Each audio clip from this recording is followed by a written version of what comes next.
All right. Well, I guess I'll get kicked off here. My name's Tracy Walker. I'm the VP of Finance here at Livestrong. And welcome and thank you for joining us at the Transformation Partners Program Updates and Progress. For the past 25 years, we funded over 590 projects and programs, making an impact and improving the quality of life for those affected by cancer everywhere. As we look to narrow focus and define our impact, we launched our Solution Grants program in 2019. The Livestrong Solution Grants program recognizes and funds organizations who are developing cutting-edge, inventive, and sustainable solutions to everyday overlooked cancer problems. Our focus is in 4 areas: the post-treatment care, patient and caregiver education, comprehensive quality of life services, streamlining systems with the care needed. And today, I'm excited to share with you 3 of the organizations who we funded in 2019 with multi-year grants we call transformational grants. With each presentation, there will be about 20 minutes for each solution grants, and then we'll open up the gallery up for questions.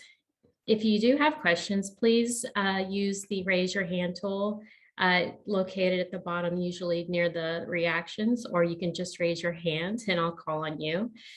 We are going to start off this morning with Bart Berry and from the Pablove Foundation. And Bart, the gallery is yours. All right, very good. Thank you. Good morning, everyone. It's 7:30 a.m. here in Palm Springs, California. So nice and early. The sun's just peeking up. So thanks everyone for having us. My name is Bart Berry. I'm the VP of Development for the Pablove Foundation. We're a pediatric, national pediatric cancer organization that basically our mantra is that we fight childhood cancer with love. And we do that in a couple of ways. I'm going to talk specifically today about the program that we are funded by the by the Livestrong Foundation. But I also, we have another element of our mission, which is our pediatric cancer research arm that we focus on as well. So I'll talk just a little bit about that so that you have a general overview of who we are. So I'm going to share my screen and start my presentation here. There we go. All right, so as I said, we're the Pablove Foundation, and the program that has been funded by the Livestrong Foundation is the Pablove Shutterbugs program. And I'll be talking most about that, but I just wanted to share with you just a little bit about the history of our organization. We are a fairly small organization. We're about a $2 million budget, staff of 10, headquartered in Southern California in the Los Angeles area.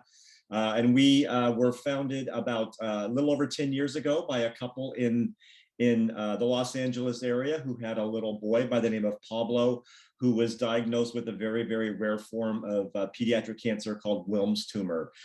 He was a brave young boy, just shy of his 5th birthday when he was diagnosed, and underwent about 13 months of surgeries and treatments and all kinds of craziness. And ultimately, after 13 months and just a few days after his 6th birthday, he passed away. And obviously his parents were incredibly devastated by his loss and by his passing. They really didn't know what to do. So his father, as part of his grieving process, took a bike ride from Florida to California and did a lot of blogging along the way, opened up a PayPal account. And by the time he got back from his bike ride, it was about 6 weeks long, over $250,000 had been donated in memory of Pablo from their friends, family, and the community at large. So they spent a lot of time thinking about what they wanted to do with that money, and ultimately created the Pablove Foundation, which is Pablo in love.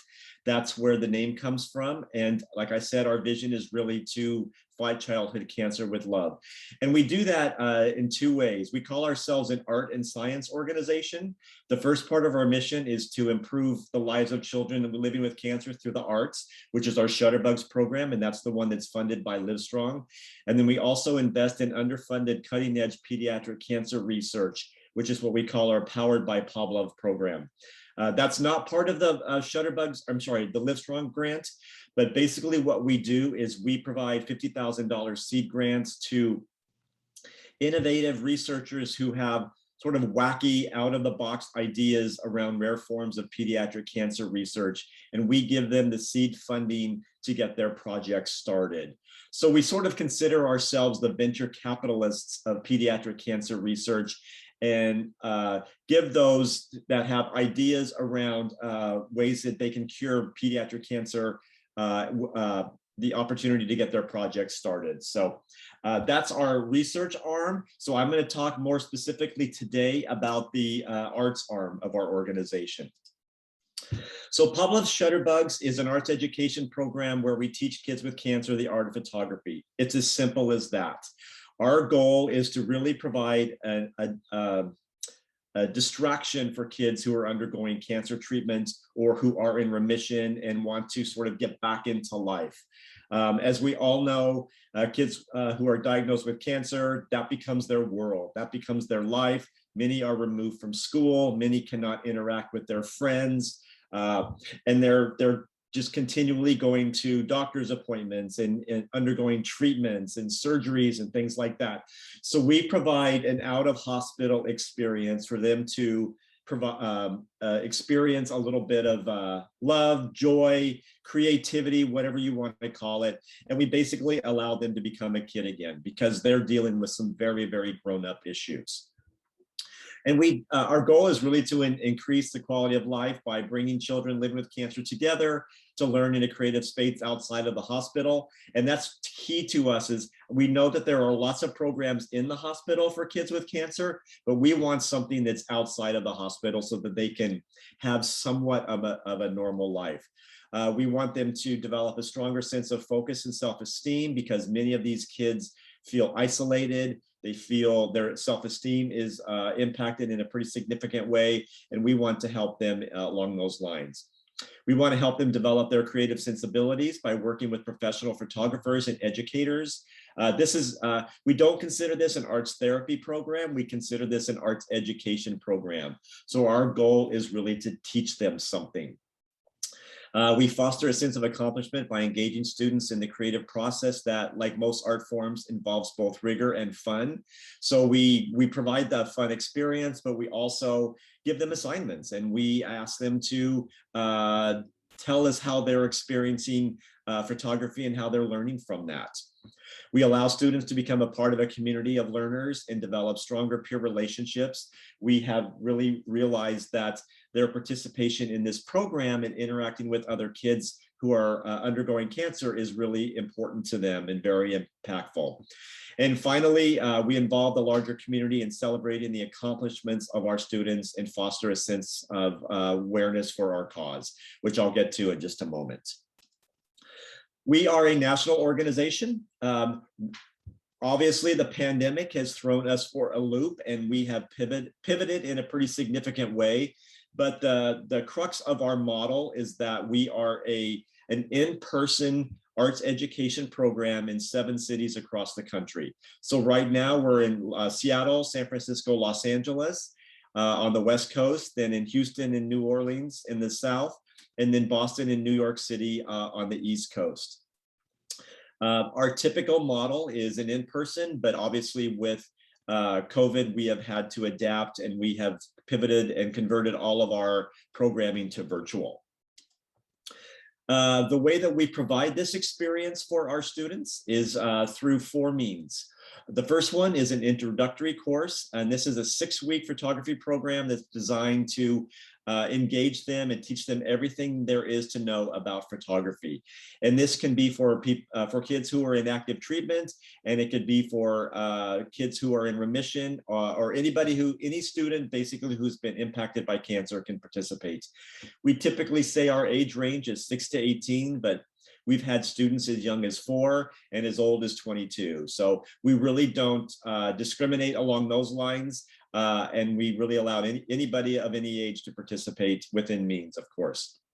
Like I said, those classes have typically been in person across the country in the spring and the fall. We offer them twice a year. And then during COVID, we have converted those to virtual. So we had a virtual class offering last fall, and then we had one this past spring, and then our fall program has just kicked off. We started 6 of our classes 2 weeks ago, and then we start New Orleans tomorrow. We had to postpone New Orleans just a little bit because of Hurricane Ida, and we gave them just a little bit more time. And we, fingers crossed, in spring of 2022, we're going to go back to a in-person experience with probably some sort of a hybrid virtual model so that kids anywhere can participate in this program. Now that we understand the virtual teaching world, we want to be able to offer this to students outside of those 7 designated cities. So we're really, really excited about that. We have a lot to learn from that, particularly on the marketing and promotion side, but we really look forward to jumping into that big time. Our intermediate course is a course that's offered as an advanced class, typically in Los Angeles and New York, because those are our largest cities. We'll probably be offering that in Houston sometime soon because we're getting lots of participation from Houston as well. And this is a course where we just continue their love of photography. And this tends to have a more activist part of the curriculum where we offer the students the opportunity to chronicle their cancer experience through photography. For the introductory courses, we really say that cancer is not invited to the party, which means that the course is not about cancer. The course is about photography. With the intermediate course, we tend to blend the cancer experience a little bit more with their photographic journey and allow them to chronicle that in a way that's important to them. I'm sorry, that's the advanced course I just told you about. That's the one that's offered in those 3 cities. The intermediate course is our summer camp, which is a 4-day, 3-night in-person residential camp experience in Southern California, where we invite all of our Shutterbugs alumni all across the country to join us and meet each other and continue their love of photography. Obviously, we were not able to host that event in 2020. In 2021, we created a hybrid model, which was a virtual summer session where we, for 6 Saturdays in July, we continued their photography education, gave them some assignments and allowed them some virtual interaction. And we're moving full speed ahead with an in-person experience next June in Southern California. Obviously, hopeful that we'll be past the pandemic and that our immunocompromised students will feel comfortable participating in that. Excuse me. And then finally, each year we offer a gallery, or every 12 to 18 months we offer a gallery show where in each of our cities, where we celebrate our students and we give them an opportunity to really showcase their artwork and be proud of what they've accomplished. So this is typically held in a traditional gallery setting. We allow them to invite their friends and family. We invite the community members. We professionally frame and hang all of their photographs, and then just basically have a professional gallery experience for them and allow them to be excited about what they've done and share their photos with all of the community. We are deeply grateful for the impact that Livestrong has made on us. We are one of the, as was noted earlier, we're one of the 3-year grant recipients. And that grant started in June of 2020, so about 1.5 years ago. And we've had some major accomplishments since then. First of all, we've converted our Shutterbugs program from an in-person to a virtual program, thus allowing kids with cancer anywhere to participate. And we've seen that. We've got quite a few students in this fall class outside of our 7 program cities that are participating, which is really amazing to us. And that's something that we've wanted to do for a very, very long time. Since last June, we've enrolled 291 students, so kids with cancer in our Shutterbugs program. across the country. And this has been amazing for us. It was a little bit of a slow start because we weren't, it took us a little while to get up to speed on the whole virtual learning piece to everything. But now that we've got that mastered, we're now learning how to better promote our program in a way that is useful for us and useful for our participants. We still have a lot to learn in that area, especially with a hybrid model. We're going to have to really start working harder to develop more hospital partnerships across the country. We've produced virtual gallery shows for our Shutterbug students in a number of cities. So we've had those in Boston, or for Boston, for New York City, Texas. We combined Houston and Austin. We used to have an Austin Shutterbugs program that we stopped a couple of years ago, California and New Orleans. And then we also had a gallery show this year to celebrate the 10 years of the Shutterbugs program. So we've been very happy that COVID has not stopped us from having our gallery shows, and we've still been able to continue celebrating our students and giving them the opportunity to be proud of what they've done. And finally, this past June, so a couple of months ago, or I'm sorry, July, we produced a virtual summer intensive, which replaced our summer camp, and we had 26 students across the country participate in that 6-week program. So again, I'm pretty pleased with what we've been able to accomplish over the past 18 months. Has it been ideal? Absolutely not. For an organization that has relied pretty heavily on in-person contact with our Shutterbug students, it was a pretty significant learning curve for us as an organization to figure out how to do that in a way that was meaningful for our students. I mean, many of you may have children. So you know what it's like trying to keep the attention of an 8-year-old on Zoom for an hour. We typically have done these for 2 hours, and we realized very early on that 2 hours on Zoom for younger kids was not even an option for us. So 1 hour was max. So all of that has been a learning process for us. And I think if you can, make lemonade out of lemons, we have become a stronger organization because of it. And we've been given the opportunity to really provide this experience to more kids across the country, regardless of where they live. And the best part of it for us is that in the past, when we've had an in-person class, if a student's not feeling well, or if they're in the hospital, they can't come to class. We've always tried to make arrangements to have volunteers go to them and teach the class. But now that it's been virtual, if there's a young person that's in the hospital, they can still participate in the Shutterbugs program, which has been really great for us. So that's kind of an overview of our organization and the impact that the Livestrong grant has had on us. Again, we're very proud to be a part of the Livestrong family and have been very appreciative. I've got just a few examples of some of the photos that our students have taken, and I just want to share those with you, and then I'll open it up to questions. So I've got maybe 5 or 6, so I'll just run through these so that you can see sort of the interesting creativity of our students.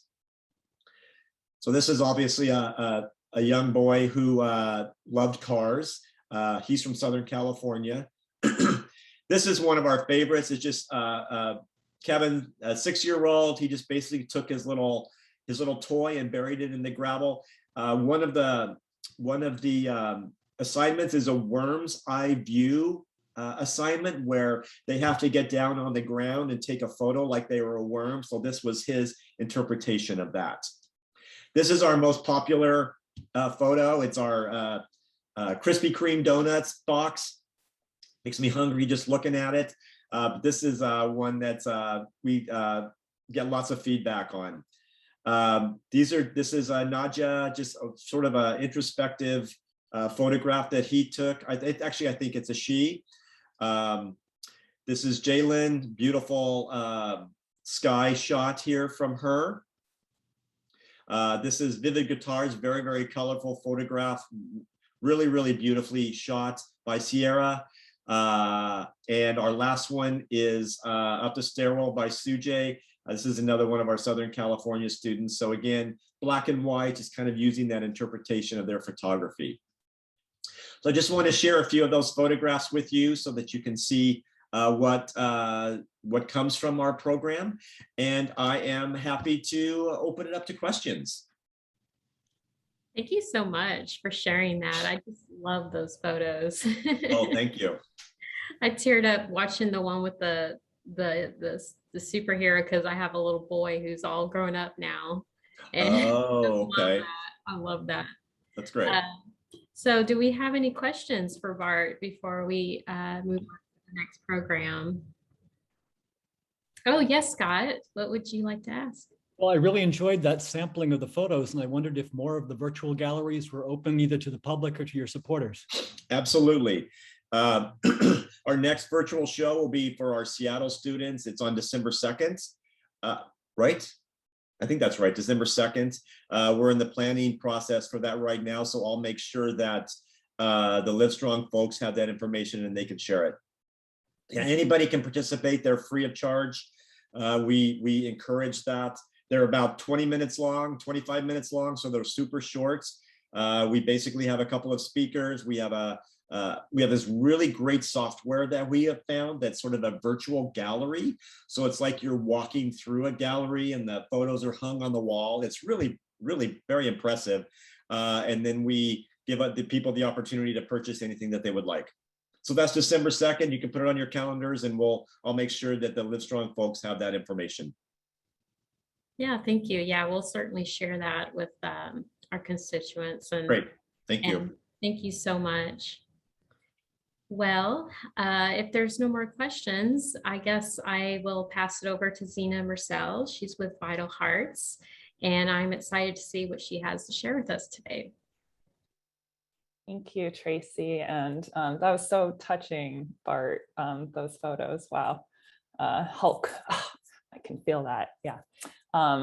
Especially because it's also a little early here. I'm in Phoenix this morning on Pacific time, and really thrilled to join you this morning. So good morning, and I'm so grateful to get to be here and represent Vital Hearts and share a bit about our resiliency training initiative with you. The founder of our training, Dr. Henry Toby, is actually leading a 3-day version of our training off of our Livestrong grant today as we speak right now. So he was not able to be here to present. So I'm here in his stead and feel fortunate to get to represent the organization. Again, my name is Zena and I'm a senior trainer with Vital Hearts over the last 6 years. So really appreciate this organization in my life and getting to contribute through it. Vital Hearts is a nonprofit. We're headquartered in Denver, Colorado, and our mission is to care for care providers who often work in fields of high emotional demand and emotional trauma. And that's especially true for those that treat cancer sufferers and survivors. These providers do something really remarkable, which is that they select themselves to be involved in this very important work. And their experience as professionals is not often what we might say is direct, but instead they suffer an accretion of exposure to traumas suffered by the people that they serve. And this secondhand type of exposure, multiplied case after case, day after day, family after family, can have the likely effect of starting to traumatize the caregivers themselves. And that can show up in ways that sometimes are very obvious and often are exquisitely subtle. But obvious or subtle, that in turn can have the unfortunate consequence of reducing effectiveness and potentially shortening a provider's tenure. And care providers often hear the message, be sure you're taking care of yourself, do that self-care. But what does that actually mean? What does that ultimately mean for someone who's doing this type of important work that they do to take care of yourself? Our training in part is designed to help people answer that question for themselves. The work that providers perform is not just difficult. It's ultimately treacherous, giving such compassionate care in the face of unremitting pain and suffering. And their Vital Hearts, which they employ daily, should be protected by their own efforts, by their departments, agencies, hospitals, And this secondary trauma and resiliency training is one additional way to help assure this type of protection. I don't know how familiar you are with secondary or vicarious trauma, but this is something that can profoundly impact a cancer professional's own health as well as their career. Some symptoms that a person could start to experience could be things like emotional depletion, depression, anxiety symptoms, sense of isolation, helplessness, anger, irritability, cynicism, difficulty working in teams, loss of purpose, resentment, and potentially burnout. Without a healing response, the outcome is frequently something called compassion fatigue, which can lead to abandonment of a career. And let me be really clear with you, this is not a problem that somehow just overtakes less competent care providers. It is ironically those with the greatest capacity for feeling and expressing empathy who are most at risk for secondary trauma. So our healers really need the healing. Okay, so we truly hope that the secondary trauma and resiliency training provides great benefit to each participant. We'd like it to be a revitalizing experience and also someplace where they can maybe find some new ways to contain and also process their work so that their services on behalf of cancer sufferers and survivors don't have to cost them quite as much. And if we can accomplish that, then not only themselves, but the people that they serve and probably their colleagues as well will receive the benefit of them having attended our training. And as you can see, unlike some of the other Livestrong grants, our mission directly serves care providers rather than the cancer sufferers. In that case, in that sense, we're a unique grantee, and we really appreciate Livestrong's awareness that this is a gap and an important aspect of cancer care. Our secondary trauma and resiliency training is an intense, original, comprehensive approach to vicarious trauma, compassion fatigue, and how a care provider can increase their own resiliency. It's highly experiential. Traditionally, we're sitting together in a room, in a circle, shoulder to shoulder, looking at each other in breakout groups, in dyads. A lot is activities and discussions that they're having, and with also educational aspects too. Outside of our grant, historically, our traditional 3-day training is, let's see, I think last week was the 143rd time that it's been led over the last 20 years. And over 3,000 care providers to date have now attended this training. And our participants work in high morbidity medical services as well as emotionally challenging human services. We have done evidence-based research on our training. We offer surveys that we ask people to do before attending, at the beginning of the training, the last day of the training, a month out, and then sometimes a year out. And based on that data, we can say that over 95% of participants report a reduction in their vicarious trauma symptoms. And not just the last day of the training, but that's a sustainable reduction over the year to come. We're frequently told that we save careers, and that still gives me goosebumps even right now to say that. And of those that have considered changing their field, over 65% report being less likely to leave after completing our training. It's no secret that COVID has considerably increased stresses of cancer treatment across the spectrum. I'm sure we're all additionally aware of the extreme impact that this has had on our healthcare providers. From the nursing crisis with the highest rates of attrition and staffing shortages in history to increased physician suicide risk and completion, this time period, unfortunately, and also fortunately, has opened the eyes of communities, healthcare institutions, and the public as to the toll on healthcare providers. We're honored to be one of the first trainings of its kind over the past 20 years, and we're really grateful that more attention is now being given to healers more than ever. For our Livestrong grant, we'd originally proposed to lead the training for a small number of cancer teams at specific hospitals or community-based systems also. This would be similar to a previous grant that we were fortunate to receive a few years ago from Livestrong, where we led the secondary trauma and resiliency training in 13 different cities around the country. And that's what we set out to do with this grant cycle. And COVID, of course, caused us to pivot from that in-person training to an online version of the secondary trauma training. And like Bart said, that took a little time to adjust to. I was fortunate to be part of that experience in creating and testing a virtual version of this training. Like I said, it's a highly experiential training. So we adapted that using breakout rooms and with the Zoom system, and tried to still get that intimacy that's created in person, and these effective tools and activities that we know have had impact into a virtual form.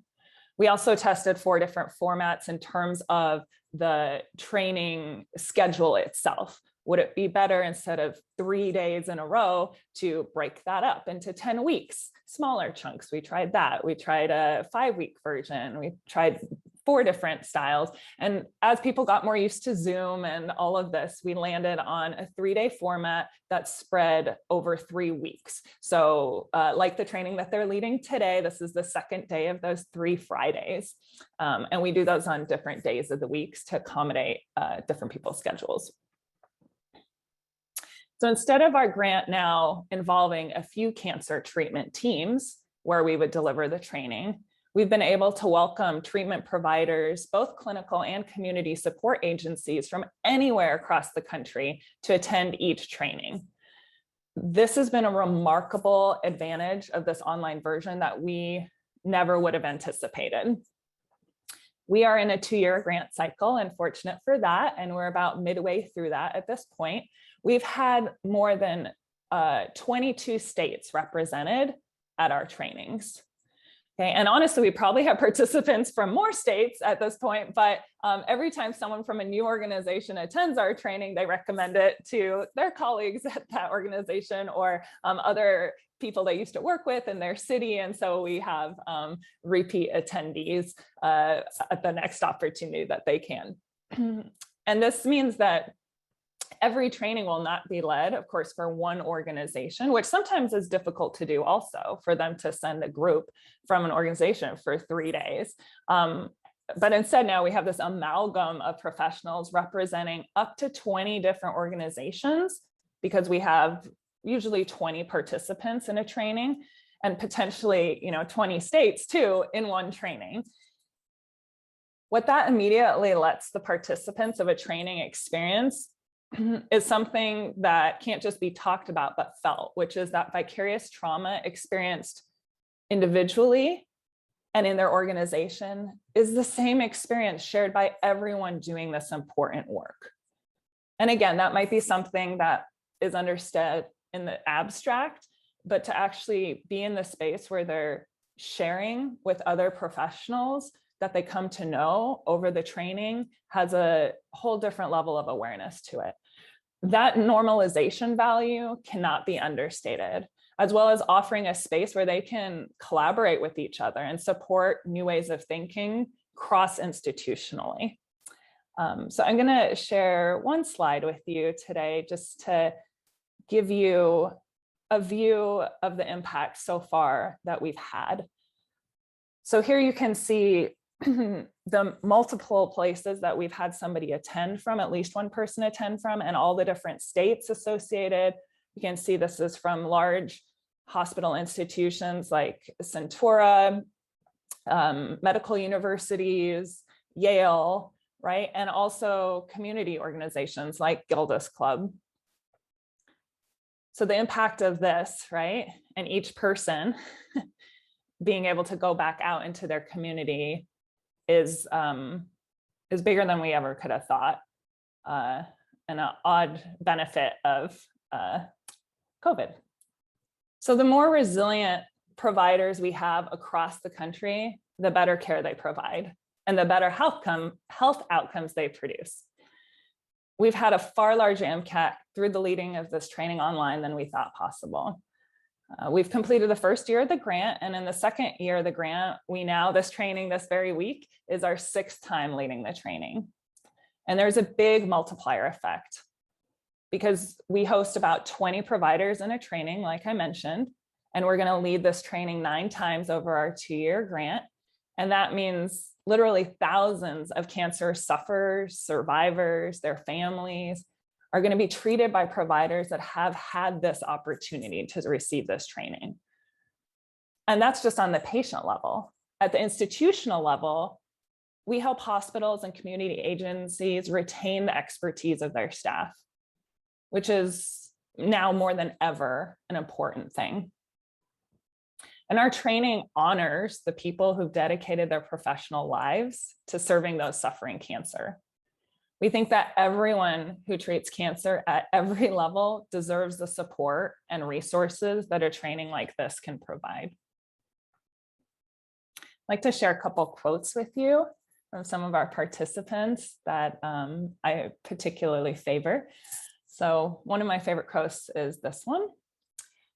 "This has impacted me at every level, and I'm grateful eternally. It feels now unethical to be doing this work without this training and these tools." Right? Here's another one I like. "This training has given me the tools to stay at my job. My sense of purpose and mission is renewed."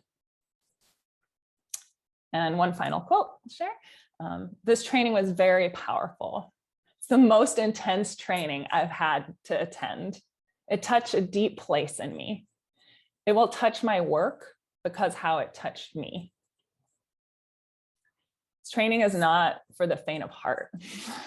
It's a deep experience, and it needs to be that to honor and match the intensity of this work.